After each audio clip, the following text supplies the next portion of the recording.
Time to look back at Iowa's big win against Minnesota over the weekend, 31-14. We break it down, a deep dive. What was happening in the passing game, and is there any hope that it can turn around? Kaleb Johnson's big game was even better the second time through, and Jaziun Patterson's showing some juice at the number 2 running back position. All today, Locked On Hawkeyes.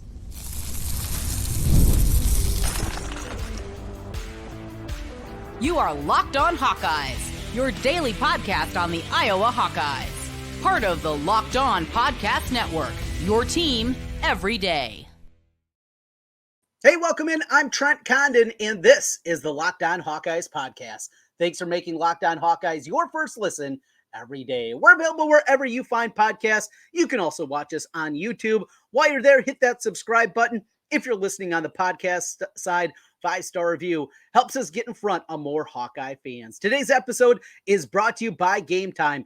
Download the Game Time app, create an account, and use code LOCKEDONCollege for $20 off your first purchase. We open up today with a look back here. My Sunday evening, week after week during the football season, is going back and taking a second look at things. Now, this was also different, though it was a road game, being up in Minnesota, which was so great. Being up there with the Hawkeye fans, having some fun with the Gopher fans. It's just what makes a rivalry game great. And yes, I heard the who hates Iowa chants. There was plenty of those that were making their way around both outside of the game and inside the game. It still overall was just a great experience of being there. Love this stadium and having this game in September as opposed to in November and what we get with Minnesota weather. Definitely that was a positive in this one. But a few things taken away as we watch the game for a second time and getting that look at the TV angle. A couple of things that definitely popped out, and things that I think the big question is around still the passing game. Can it get turned around? Is there hope for that? We're going to get into that a little bit more. But we open up with the story of the game, and it was the play of Kaleb Johnson. Just the chunk yardage plays that he was able to get throughout the course of this football game, where he has 5 runs of over 20 yards. I think 7 runs overall of over a dozen yards. And those big chunk plays, the ability for him just to gain yards when they weren't there. But another thing really jumped out. It's something we've talked about a little bit in the past and talked about even 2 years ago during his freshman campaign. We know in open space, he is special. We know that when he gets that head of steam, when he gets an angle, when he's got a gap to go through, he is absolutely electric. But there were multiple times throughout the course of the game, a couple of times in the second quarter, where he was running through people. He was taking that initial contact and going through and lowering the shoulder and fighting for that extra yard. There was one on a third down play that looked to be stopped, and he was able to fight forward and get a first down. And that's the part of Kaleb Johnson that makes him the complete running back, that makes him a guy that can be so special. And there's going to be games the rest of the season that prove to be much more difficult running the football than what he saw in this one. And though it was a career high, goes over 200 yards, 3 touchdowns in the game, those were all great. And the touchdown runs were incredible. You go through all of them. The one that he went in from just outside the 10-yard line where he had first TJ Washington, who was in there. So, Terrell Washington Jr. is a guy that is just a different kind of skill set than what Iowa has. They used him at wide receiver. They moved him back to running back now, but they can do a lot of different things with him. And his ability as a pass catcher, along with being a running back at the high school level, gives him a very diverse skill set and an ability to use him in a bunch of different ways. And though we haven't really seen him be used, it's the motion, it's the knowledge, it's just doing different things and changing the eyes of the defense. And eventually that's going to come. I think we're going to see some plays this year that are designed to him get the ball out in space and do some different things, be it on a jet sweep, an end around, whatever it may be, because he is a special skill set. But he laid an absolute block. Now, he got knocked back on his butt, but he was there delivering the blow. And he was probably giving up 60 pounds on that play. And he went flying backwards, but he was in there. And then he had Cade McNamara running out in front and clearing the way for another touchdown out of Kaleb Johnson. I thought that was just a great testament to what Iowa was doing and the way that they were running the football. And so mention KJ. Incredible, right? I mean, Kaleb Johnson, you run out of superlatives, you run out of things to say because the guy is just playing at such a high level and taking that immense skill that we all knew that he had and putting it out there. And after serving his suspension, not sulking, not whining, not leaving, like there's plenty of people in the country would do. Put in the work, do the right things, get back in the good graces, and now we're seeing that talent come out, and certainly a huge impact to this Iowa football team. Another portion, though, that we didn't talk about a ton was the play of Jaziun Patterson. Jazz Patterson, another guy, last year had a big game against Iowa State, had the long run as he was tracked down by TJ Tampa at the end, but had a long run, had a touchdown a little bit later on. He was excellent there, but just kind of fell out of favor, just didn't have a whole lot, and they went a whole lot with LaShawn Williams a year ago in the running game. He turned out to be kind of your ace number one last season. Another guy, I mean, he's fourth on the depth chart. Fourth on the depth chart, a guy from Florida, another one that would have been incredibly easy for him to tuck his tail and leave. This shows you the Iowa football program. This shows you what it means and the culture that Kirk Ferentz builds. Yes, there are plenty of things that annoy us. There are things that are frustrated. It's not to make everything out to be sunshine and rainbows, because it isn't.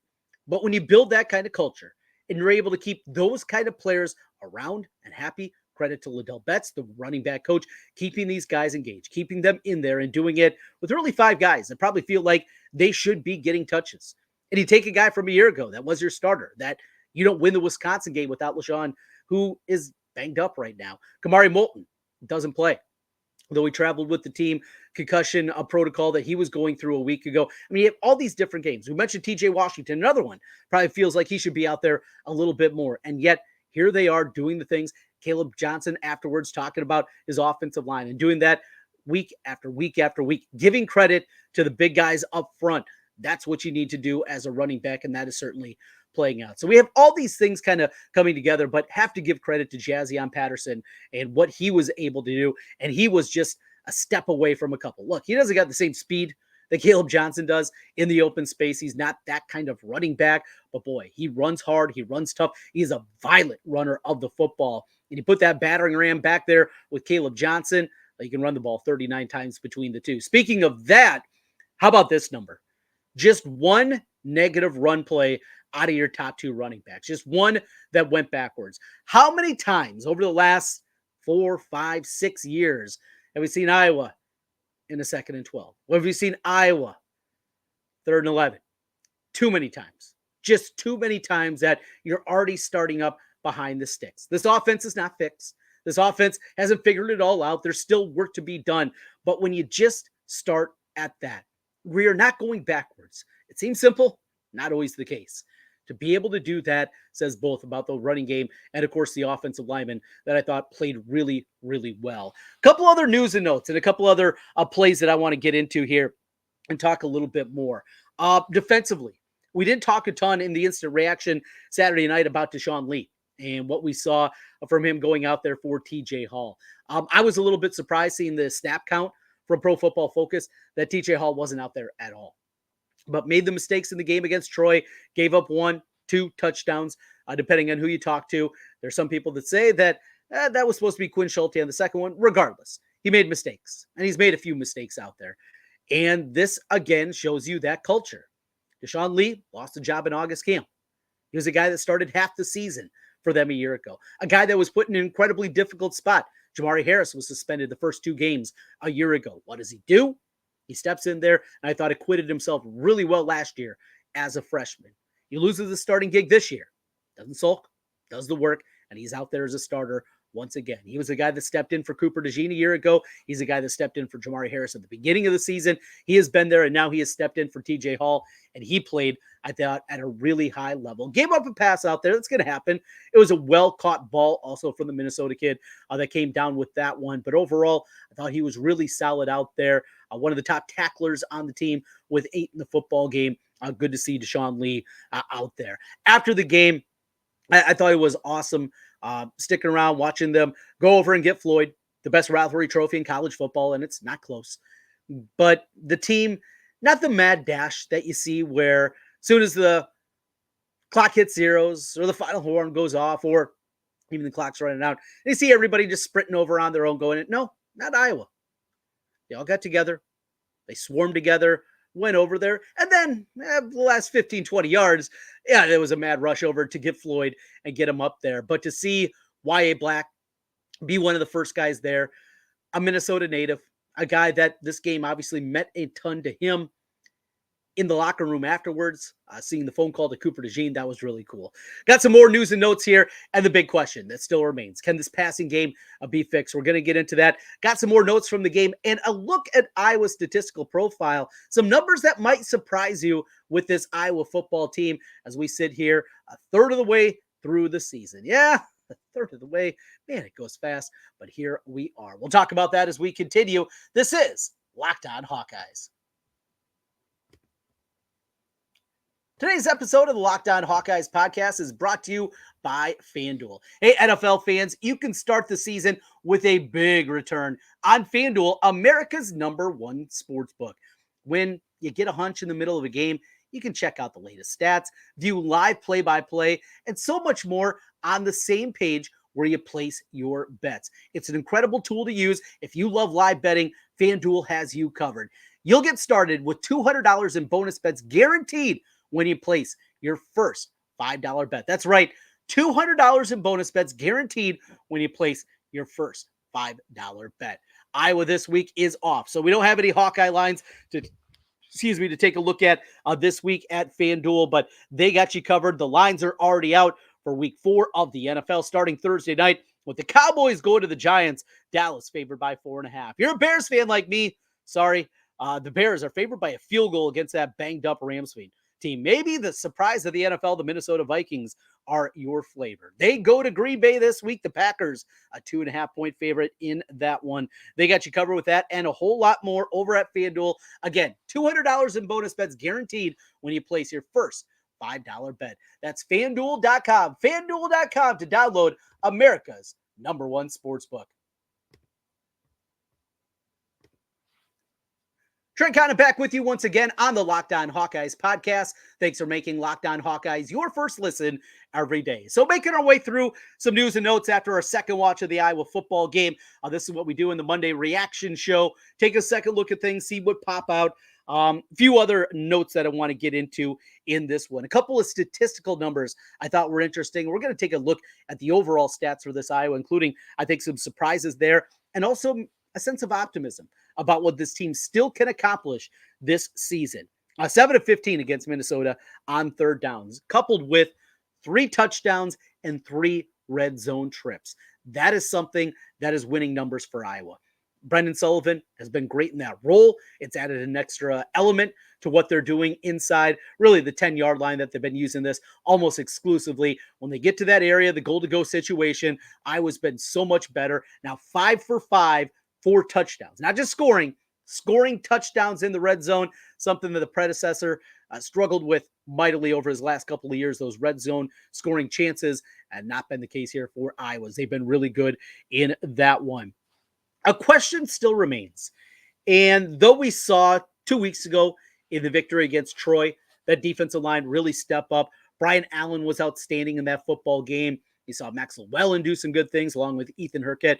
They were really showing that depth that has been built on the defensive line. And they are a solid 7 deep at that defensive line, but not a whole lot of impactful plays. Not a whole lot of getting to the quarterback where Max Brosmer was back a whole lot to pass. They just were not getting there.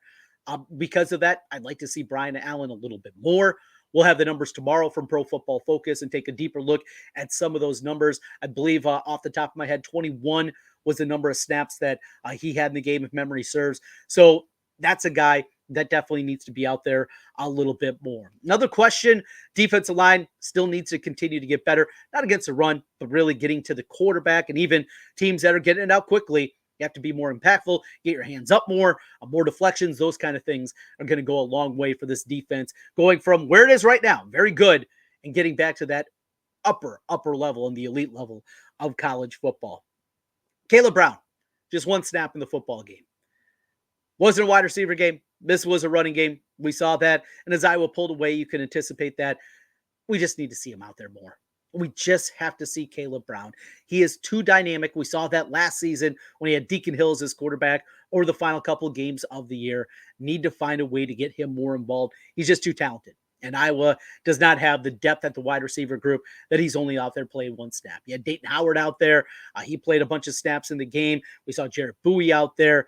Need to get more out of Kaleb Brown. And maybe it's going to start in the next matchup against his former school, Ohio State. And one final note I found interesting, speaking of those goal line situations, and when we saw Brendan Sullivan come into the game, some of the short yardage situations where they brought Cade Peeper into the game as an extra offensive lineman. They played the same offensive line left to right all the way through. There was no rotation. We did not see any rotation out of your starting five, which I'm very happy to see. That's usually what we get out of Iowa. There's some tweaking at the beginning of the season, but then once they settle on things, as long as everybody's healthy, they're going to go with that. And they went with that outside of Peeper coming in, not for anybody individually, just being an extra lineman out there on the field for that. Good to see. Cade Peeper, a little bit undersized. I mean, he's still got some more weight to gain, and certainly for a guy that's going to be an interior player, either a center or a guard, likely looks like he's going to be the heir apparent to Logan Jones at the center position. At least that's the way things seem to be trending at this moment of time, but I found that one interesting as well. Speaking of the Ohio State game, it has been announced it is a 2:30 kickoff on CBS. Hawkeyes and the Buckeyes from Columbus coming up in a couple of weeks. So big national stage once again. Ohio State is absolutely loaded. This is an incredibly talented team. They are the best team that money can buy. And that's not a knock like it once was in college athletics. It is reality. They went out and spent some more. And it's not just what Ryan Day's teams have been about what they are and their ability to be able to do whatever they want offensively. This team defensively is also an elite defensive team. They got playmakers all over the field. It's going to be an incredibly difficult challenge for Iowa to measure up to this Ohio State team. They do get the bye week to prepare, like that angle to it, and we'll see what they can unleash. And we'll talk about unleashing the passing game coming up here in just a moment. Finally, one more for you. Speaking of the Ohio State game, we know now that that is going to be a 2:30 kickoff for that one. Also, because I get this question all the time. I mean, I think there's going to be about 90,000 people at the Iowa-Washington game coming up in a few weeks because, boy, the number of questions that we get on that one are just through the roof. So no TV designation at this point in time. That has not been announced. It will not be announced at earliest until next week. Next weekend and into Monday. We will not find out officially that's what it is. So here's the slate, though, this week in the Big Ten. There's a Friday night game. That doesn't matter. Northwestern at Maryland, if you're wondering. The Iowa-Washington game in Kinnick Stadium. The other big games, though, of that week. Penn State goes to USC. Ohio State goes to Oregon. Well, think of where the location of both of those are. They're on the West Coast. LA and Eugene. They're not putting either of those games at the 11 a.m. Central Time kickoff, the big noon kickoff on Fox. They're not starting those games at 9 o'clock Pacific. So what's Fox going to select that week? What else is out there that they could potentially go that week? They have the contract with the Big 12. They could go that direction, but here's the matchups there. Arizona at BYU. Again, BYU, you'd be talking about a 10 a.m. kickoff there. K-State, Colorado, same thing in the Mountain Time Zone. Cincinnati, UCF, doesn't seem like a big noon kickoff to me. Iowa State at West Virginia, probably not. Now, West Virginia already sitting with a couple of losses, probably not going to get there either. So you go back to the Big Ten slate. Other games going on that week. Purdue at Illinois. Purdue's awful. That's not going to happen. Minnesota's at UCLA. We already talked about the West Coast. Wisconsin, Rutgers. Boy, that'd be a stretch. With what we've seen out of Wisconsin, Rutgers is undefeated, and they still might be racking up victories until then, as next couple of weeks. They got Washington, Nebraska coming up their next 2 weeks before that one. Potentially, it's not a lock, but it's a strong feeling. This is going to be Iowa, Washington, 11 a.m. kickoff Central Time in Kinnick Stadium for that one coming up on October 12th. Like I said, it's not set in stone, but when you kind of go through the ramifications, you take a look at the matchups, I think there is a real possibility that will be the case. Washington, by the way, is 3-1. They got the win over the weekend against Northwestern, just had that loss to Washington State a couple of weeks ago. Aforementioned Rutgers for them, then Michigan after that. And if the Huskies are suddenly sitting at 5-1, Iowa, even after a loss to Ohio State, should be a good matchup there. And I know people would like a later kickoff, and especially for as many people seem to be going to watch the team that played for a national championship a year ago. That's something there. Mention the numbers. All right, let's get into these. I think these are really interesting numbers about where Iowa is statistically in college football. Right now, total offense, 73. I think that was a realistic number coming into the season. Top 80 in the country. If they could do that, you'd be in good shape. Now, there's still work to do. Defenses are going to get more difficult from here on out for almost every single week that they see, starting with Ohio State. After that, Washington, even with all the guys that departed off that program, they're still playing at a high level. But still, 73rd, solid. That's good for Iowa, and certainly the way that they're playing. The rush offense, though, 11th in the country. Yeah, now you're working, averaging over 250 yards on the ground per game. Passing offense, as you can imagine, is not very good. 122nd in the country with 147 yards per game. Scoring offense, though, 52nd. We'll take that. Total defense is 26. Rush defense has been great. 4th in the country in rush defense, giving up just 62 yards per game. Pass defense, 73rd in the country. Need to tie that one up a little bit more. Turnover margin. Greg Ferentz loves the turnover margin. 16th in the country in that category. Third down defense, 18th in the country. Fourth down defense, they are 25th in the country. Red zone offense improving up to 67th after going for 5 for 5, though, the last couple of weeks. Boy, what was it after the Iowa State game? Had to be really, really down there. Here's a weird one, though. Red zone defense, tied for last. Well, it's 110th, but there's 22 teams that are tied as they've given up a red zone score every time down. Let's get an interception right down there. Let's get a pick. Let's get something like that to change it. Net putting, 74th. Improving, though. As we talked about in the Instant Reaction podcast, Reese Dakin had his best game in a Hawkeye uniform in his 4th time out. Punt returns is 81st in the country, but I think we all know Caden Weegan, there's going to be something that's going to pop out of him. I was 12th in the country in kickoff returns. That one really surprised me just because we haven't seen the touchdown all the way back. That would usually improve those kind of numbers. How about this? Fewest penalties per game. Iowa leads the country. Fewest penalty yards per game, 4th in the country, and 14th in time of possession. These are numbers that are winning, yet there's room for improvement, including in the passing game. So as we went back and watched the game, what did we see from the passing routes, what I was trying to do, and the way that this team can open it up even more offensively? We'll talk about that one as we continue on. This is Locked On Hawkeyes. Today's episode of the Locked On Hawkeyes podcast is brought to you by Game Time and the Game Time app. Game Time has a new feature called Game Time Picks. It makes getting tickets for your favorite live event even easier. Game Time Picks filters out the fluff, show you only incredible deals on great seats, so you don't have to waste time searching through thousands of different tickets. I used the Game Time app when I was up in Minnesota last week with the Hawkeye matchup. Maybe you're making the road trip out to Columbus. Watch out with that fan base. They are a different breed. You can do it, though, with the Game Time app and get some incredible deals. I love the ability to look at the price, exactly what it's going to be. All in pricing. Shows your total up front. Hit the toggle button on that. Know exactly what you're going to be paying for those tickets with no more surprise fees at checkout. And you can see views exactly from your seat. Exactly where you're going to be, all inside the Game Time app, and get a panoramic view from your seat in the app before you buy. Take the guesswork out of buying tickets with Game Time. Download the Game Time app, create an account, and make sure you use the code It's Locked On College for $20 off your first purchase. Terms apply. Again, create an account and redeem code Locked On College, LOCKEDON for $20 off. Download Game Time today. What time is it? Game time. Trent Condon back with you one final time on the Locked On Hawkeyes podcast. Thanks for making Locked On Hawkeyes your first listen every day. As we wrap things up here after our look back at the Iowa victory against Minnesota, one more thing to talk about, and it's the biggest question that is still out there about this Iowa football team. Can they crank up what they're doing in the passing game? Saturday, Cade McNamara was not good. He was not good for the standards I think that a lot of people have for him. There's the hope that he can still get this turned around. You still see some things, though. He was not helped out by his pass catchers on Saturday night. There were drop balls. There were guys that looked to be a little bit out of rhythm, but he also missed throws, and he can't afford that.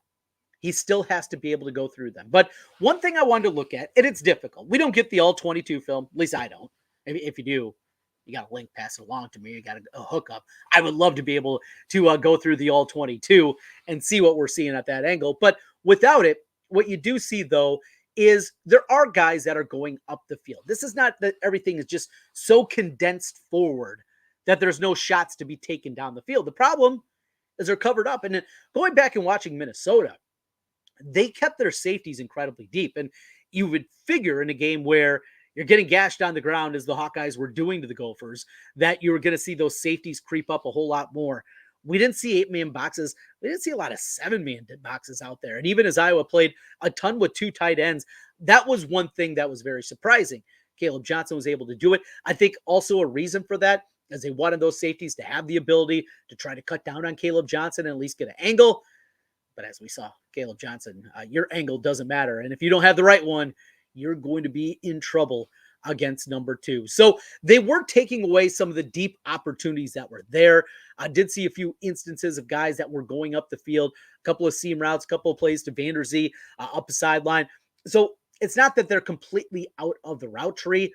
They were just more taken away by Minnesota, and that was part of their game plan that worked certainly during the second quarter of the football game when Iowa couldn't get much of anything going on. But overall, Iowa played in a phone booth was the difference there.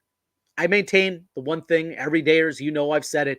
If I was still going to hit the heights that I think they can, and I do believe that this team still can win double-digit games this year, that this team can be in contention for a college football playoff berth, even with the loss to Iowa State and a likely loss against Ohio State. Now, that means running the table afterwards. That means they can't afford any more losses this season if it plays out in that fashion. But I think they can get there, and they're going to get there with Cade McNamara. Brendan Sullivan is a nice change of pace guy. He's great to have a competent backup quarterback. But if you think that this quarterback and Sullivan is a guy that's suddenly going to cure the deep passing woes of this football team, it's just not reality. It wasn't his game at Northwestern. It's not his game here. Hearing some people that have been in practices say that the gap is still big between those guys throwing the football down the field. He's accurate, like McNamara can be accurate. And there's still upside with Cade McNamara. I still think we haven't seen his best football in a Hawkeye uniform yet. Coming off the injuries that he has had, making his way back, getting that confidence back, I think that's another great thing that you're going to see from him. Is it going to be good enough? We don't know. Is there another level that he can still hit? We hope so. We will see. Another week now of preparation, a bye week. Use it wisely. There are elements to this game. Caleb Brown being involved would go a long way. Caden Weegan, getting him involved, I think would go a long way. Getting those guys with some speed, doing some different things. Maybe this is the time that we see TJ Washington get some more opportunities. It's going to be out there, and it's going to be incredibly difficult to do it against Ohio State. But you know what? Go back to the last time they came to Kinnick. Anybody really give them a shot? We know what happened. Crazy things happen in college football. I'm not saying, you just never know.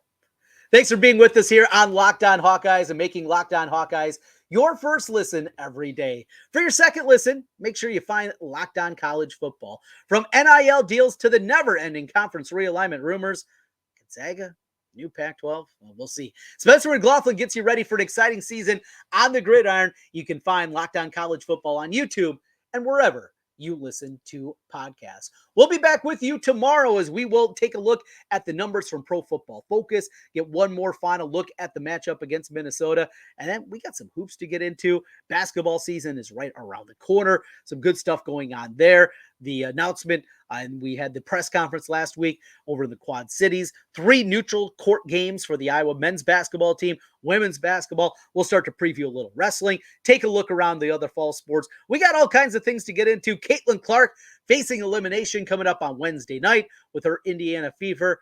Yeah, we'll make it a Hawkeye flavor on that one as well. We got you covered each and every day here on the Locked On Hawkeyes podcast. Thanks for making Locked On Hawkeyes your first listen every day. We'll talk to you again tomorrow. Go Hawks.